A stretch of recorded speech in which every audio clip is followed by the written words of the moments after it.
इस वक्त हुकूमत से ज़्यादा रियासत को मसाइल है। मुजीबुर रहमान शामी ने फैसला साजों के लास्ट ऑप्शन के हवाले से बहुत बड़ा दावा कर दिया है।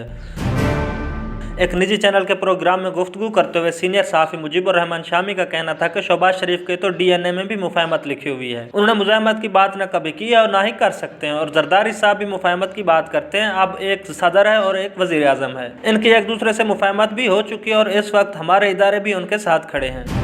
मुजीबुर रहमान शामी ने कहा कि इस वक्त जो चैलेंज दरपेश है वो हुकूमत से बढ़कर रियासत को दरपेश है। हमारी रियासत को अपने मसाइल पर काबू पाना है। अब हुकूमत का मामला नहीं है कि एक नाकाम हो गई तो दूसरी आ गई। अब अगर नाकाम होती है, हम अपनी माशी मुश्किलात को कम करने में कामयाब नहीं होते, रिफॉर्म्स नहीं कर सकते, अपने रेवेन्यू टारगेट पूरे नहीं कर सकते, हम अपने आप को नहीं संभाल सकते, तो फिर हमें कोई और दूसरा संभालने के लिए नहीं आएगा और हमारी सलामती खतरों से दो चार हो जाएगी।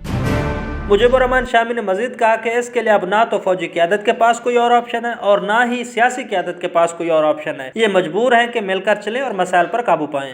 Please subscribe my channel for more updates. Thanks for watching.